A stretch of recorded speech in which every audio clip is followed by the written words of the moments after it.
Hello दोस्तों, उम्मीद करती हूँ आप लोग अच्छे होंगे। दोस्तों, अगर मेरे चैनल को आपने सब्सक्राइब नहीं किया है तो प्लीज़ सब्सक्राइब कर लें। बेवफा सनम, एक दर्द भरी कहानी। अरे इसे तुमने क्यों छुआ? क्या तुम्हें पता नहीं कि यह काजल के गुद भराई के पूजा का सामान है? और ऐसी पूजा के सामान को बांझ औरत के छूने से अपशगुन होता है। कहीं तुम ये तो नहीं सोच रही हो कि तुम्हें बच्चे नहीं हुए तो तुम्हारी ननद को भी नहीं होने चाहिए?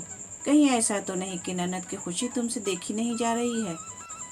मम्मी जी, किसी तरह अपने आंसुओं को रोककर सोनी इतना ही बोल पाई थी कि इतने में काजल, जो उसकी ननद कम सहेली ज्यादा थी, वो बोल उठी, भाभी, आपसे मुझे ऐसी उम्मीद नहीं थी। आपको तो खुश होना चाहिए था कि मैं माँ बनने वाली हूँ, उल्टे आप अपशगुन करने में लगी हैं। सोनी ने उम्मीद भरी नज़रों से अपने पति पिंटू की ओर देखा। उसे लगा कि पिंटू तो मुझे बहुत प्यार करता है, वैसे भी हमारी लव मैरिज हुई थी, वो ज़रूर मेरी ओर से कुछ बोलेगा।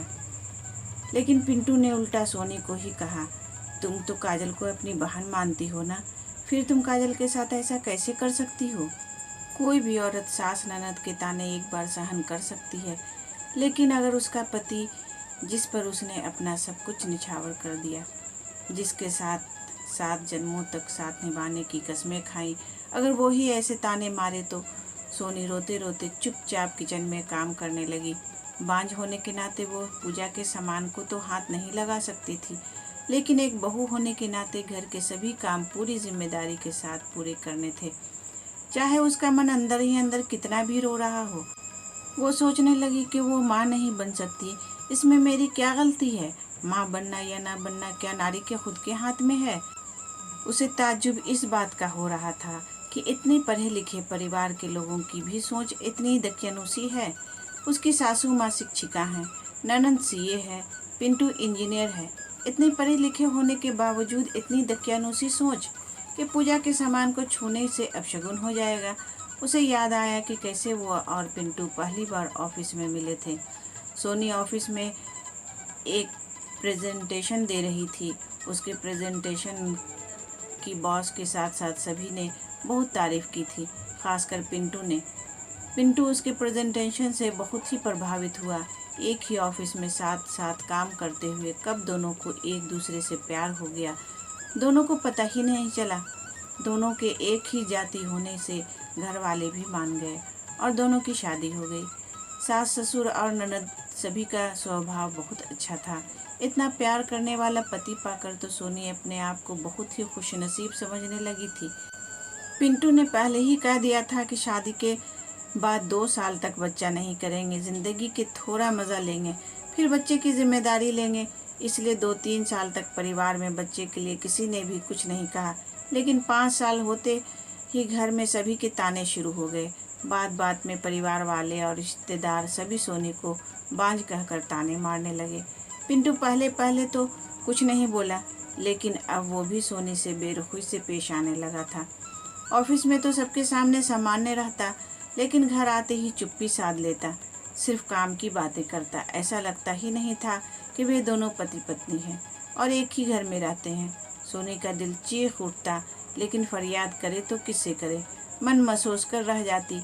उसे लगता था कि पिंटू को अभी बाप न बन पाने का दुख है, थोड़े दिनों में वो सहज हो जाएगा। आज सोनी की शादी की 8वीं सालगिरह थी। उसे लगा कि आज पिंटू अपनी चुप्पी तोड़कर उसे मुबारकबाद जरूर देगा। उसने पिंटू की पसंद का नाश्ता बनाया, नई क्रॉकरी में नाश्ता दिया, लेकिन पिंटू ने चुपचाप नाश्ता किया और बिना एक शब्द बोले ऑफिस के लिए निकल गया। सोनी ने तबीयत खराब होने का बहाना करके ऑफिस से छुट्टी ले ली थी, ताकि रात के खाने का अच्छे से तैयारी कर सके। बेडरूम को भी बहुत अच्छे से सजाकर वो पिंटू को सरप्राइज देना चाहती थी। पिंटू ने एक बार पूछा भी नहीं कि तुमने ऑफिस से छुट्टी क्यों ली, क्या तुम्हारी तबीयत खराब है? सोनी ने रात के खाने में पालक पनीर, लौकी के कोफ्ते, भिंडी की सब्जी, पुलाव, पूरी, मटर की कचौरी, रस मलाई बनाए। बेडरूम को खूब अच्छी तरह से सजाया। खुद पिंटू के पसंद की गुलाबी रंग की साड़ी पहनकर अच्छे से तैयार हुई। उसे पूरी उम्मीद थी कि आज पिंटू ज़रूर अपनी चुप्पी तोड़कर मुझसे बात करेगा। मैं उसे बच्चा गोद लेने के लिए मना लूँगी। शाम को जब पिंटू घर आया तो उसने सोनी की ओर नज़र उठाकर भी नहीं देखा। उसने सोचा शायद बेडरूम में जाकर फिर विश करेगा। बेडरूम की इतनी सजावट देखकर भी पिंटू चुप ही रहा। उसका वही रोज का रूटीन, मोबाइल और वो। उसने पहल करते हुए कहा, शादी की सालगिरह की बहुत बहुत मुबारकबाद में पिंटू। फिर भी पिंटू चुप। अब सोनी का धैर्य जवाब देने लगा, पिंटू मैं आपसे कुछ कह रही हूँ, आज हमारी शादी की सालगिरह है, क्या तुम वो भी भूल गए? वो मनहूस दिन मैं कैसे भूल सकता हूँ? इसी दिन को तो एक बांझ औरत मेरे गले पड़ी थी। हम एक बच्चा गोद भी तो ले सकते हैं ना। किसी तरह अपने आप पर काबू रखकर सोनी ने कहा, इस विषय पर हमारी कई बार बहस हो चुकी है। मैंने कितनी बार कहा है कि मैं किसी और के बच्चे को, किसी और के खून को नहीं अपना सकता। मुझे और मम्मी को मेरा अपना बच्चा चाहिए, जो तुम नहीं दे पा रही हो। खैर, आज हमारी शादी की सालगिरह है, इसलिए मैं तुम्हारे लिए एक अनोखा गिफ्ट लाया हूँ। अनोखा गिफ्ट? सोनी सोचने लगी कि जो इंसान मुझे लगातार खरी खोटी सुना रहा है, वो इंसान मेरे लिए कौन सा अनोखा गिफ्ट लेकर आया होगा। पिंटू ने उसे एक लिफाफा पकड़ाया। सोनी ने उत्सुकता से लिफाफा खोला तो उसमें तलाक के कागजात थे। सोनी को यकीन ही नहीं हो रहा था। जो पिंटू प्यार की बड़ी बड़ी डींगे हाँकता था, हर परिस्थिति में साथ देने की बात करता था, वो एक बच्चे के लिए उसे तलाक दे रहा है। सोनी की आंखों के सामने अंधेरा छाने लगा, लेकिन जल्द ही उसने अपने आप पर काबू रखकर फौरन तलाक के कागजात पर हस्ताक्षर कर दिए। लेकिन जिस इंसान के दिल में उसके लिए ज़रा भी प्यार नहीं बचा, उस इंसान के साथ रहने में क्या फ़ायदा। दूसरे ही दिन सोनी ने वो घर छोड़ दिया। पिंटू को उसकी मन मांगी मुराद मिल गई। थोड़े ही दिनों में कोशिश करके सोनी ने अपना ट्रांसफ़र कंपनी की दूसरी शाखा में करवा लिया, क्योंकि अब पिंटू के साथ एक ही ऑफिस में काम करके वो अपने काले अतीत को याद नहीं करना चाहती थी। तलाक के 1 महीने बाद ही पिंटू ने दूसरी शादी कर ली। साल भर में ही पिंटू को बेटा होने की खबर सोनी को मिली।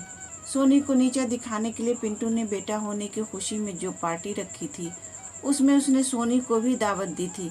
वो गर्व से सोनी को अपना बेटा दिखाना चाहता था।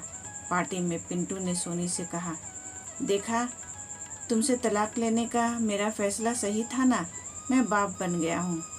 पापा बनने की बहुत बहुत मुबारकबाद पिंटू। सोनी ने सामान्य रहते हुए जवाब देकर उसे एक लिफाफा देते हुए कहा, पापा बनने की खुशी में मेरी ओर से एक अनोखा गिफ्ट। अनोखा गिफ्ट शब्द सुनकर पिंटू को एक झटका लगा, क्योंकि शादी की सालगिरह पर अनोखा गिफ्ट कहकर पिंटू ने सोनी को तलाक के कागजात दिए थे। आज सोनी उसे क्या अनोखा गिफ्ट दे सकती है? ये सोचते हुए उसने लिफाफा खोला। जैसे ही लिफाफे में रखा कागज़ उसने पढ़ा तो उसके पैरों तले की ज़मीन खिसक गई। उसका खुद पर का कंट्रोल छूटने लगा। दिसंबर की कड़ाके की ठंड में भी वो पसीने से भीग गया। वो पिंटू की मेडिकल रिपोर्ट थी, जिसमें लिखा था कि पिंटू कभी भी बाप नहीं बन सकता। पिंटू ने अपनी पत्नी की ओर देखा तो उसकी झुकी हुई नज़रों ने मामला साफ कर दिया। पिंटू, अब आप सोचो कि आप किसी और के बच्चे को, किसी और के खून को अपनाते हो या नहीं। इतना कहकर बिना खाना खाए सोनी वहाँ से चली गई। दूसरे दिन पिंटू और उसकी माँ दोनों सोनी के घर आए। दोनों अपने आप को बहुत ही शर्मिंदा महसूस कर रहे थे। बात कहाँ से शुरू करें ये उनकी समझ में नहीं आ रहा था।